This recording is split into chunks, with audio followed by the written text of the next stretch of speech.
जहां नवकार होता है। वीतराग प्रभु को वंदन, तेरा पंथ धर्म संगीत यशस्वी आचार्य परंपरा को वंदन। वर्तमान में सुशोभित कर रहे परम पूज्य गुरुदेव के सुपावन चरणों में सर्वदी वंदना। यहाँ पर उपस्थित आज चेन्नई से समागत अखिल भारतीय तेरा पंथ योग परिषद के राष्ट्रीय कार्यकारिणी सदस्य एवं मंत्र दीक्षा के राष्ट्रीय सह प्रभारी और हमारे के शाखा प्रभारी श्री संतोष जी सेठिया,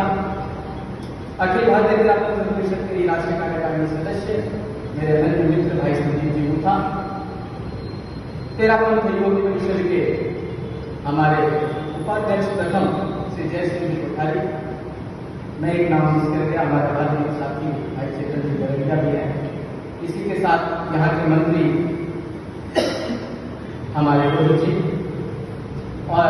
विशेष रूप से एक नाम उल्लेखित करना चाहता हूँ भाई राज महाटा, जो वर्तमान में जो हमारा 15 सितंबर 2025 को मेगा ब्लड डोनेशन ड्राइव 2025 होने वाला है, उसके तमिलनाडु के हमारे राज्य कोऑर्डिनेटर है, मैं उनका और हमारे श्रावक समाज का सभी को सादर अभिनंदन करता हूँ, स्वागत करता हूँ। जैसा कि जब मैं यहाँ आ रहा था तो हमारे शाखा प्रभारी ने कहा कि समझिए आप कम्युनिटी और सीपीएस की बात करनी है, तो मैं विषयांकन नहीं रहूँगा, मैं वही करूँगा और वही को आयाम पर बात करूँगा, क्योंकि बाकी सारे आयामों को हमारे शाखा प्रभारी को भी समझना है और मैं कोशिश करूँगा कि समय का अतिक्रमण भी ना हो, क्योंकि आपको भी सुनना है। तो जिन दो आयामों में मुझे कहा गया है कि वो एक आयाम मैं स्वयं राष्ट्रीय स्तर पर देख रहा हूँ, इसका नाम है कॉन्फिडेंट पब्लिक स्पीकिंग सीपीएस। जब ये शुरू हुआ तो इसका नाम सीपीएस था, अब इसको एक बड़े बृहद रूप में हम ऑर्गेनाइज कर रहे हैं और इसका नाम हो चुका है CPS academy for leadership and excellence और अब इसके अंतर्गत एक उपक्रम रह गया है सीपीएस। सीपीएस के अलावा इस पूरे प्रोजेक्ट के अंदर अभी सीपीएस यूनियन है, कॉर्पोरेट ट्रेनिंग है, बहुत सारे आयाम इसके अंदर जुड़ चुके हैं। इनफैक्ट अब तो जो पर्सनैलिटी डेवलपमेंट की कार्यशाला है उसको भी संशोधित करके इसके अंतर्गत लाने का प्रयास किया जा रहा है। तो अब सीपीएस एकेडमी अपने आप में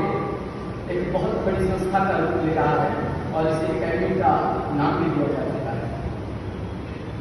तो जब जहाँ जिस परिषद में जैसी जरूरत होती है हम इस हिसाब से बात करते हैं और वर्तमान में अगर तेरा पंथ परिषद की रिपोर्ट की बात करूँ तो संतोष जी मुझे हर्ष के अंदर बताते हैं कि 2 वर्ष पूर्व यहाँ पर सीपीएस का एक सफल आयोजन किया जा सकता है। लगभग 70 पार्टिसिपेंट्स थे और वो कार्यक्रम अपने आप में अखिल भारतीय स्तर पर एक बहुत बड़ी गूंज हुई थी। इतने बड़े लेवल पे वो कार्यक्रम हुआ, इतने पार्टिसिपेंट आए और 4 घंटे में पूरा रजिस्ट्रेशन पूर्ण हुआ। तो ये अपने आप में दर्शाता है कि मंच पर आकर बोलने की जो यहाँ पर जिज्ञासा है, उनमें ललक है, वो अद्भुत है। कितना बोलना, कैसे बोलना, क्या बोलना, ये अपने आप में बहुत बड़ी बात होती है और फिर मंच से आकर बोलना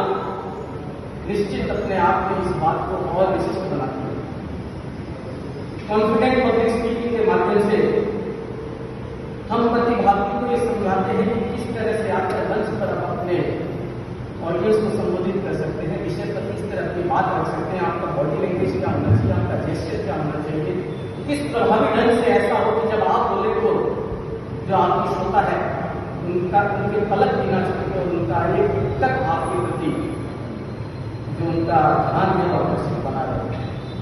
तो इन सभी चीजों को जोड़कर सीपीएस का एक गुलदस्ता तैयार होता है और आज मुझे इस बात की हर्ष की अनुभूति होती है बताते हुए कि जब से हमने शहर प्रभारी का नया और दिल्ली के साथ में काम कर रहे हैं तो लगभग आज वर्तमान में 67वीं वर्कशॉप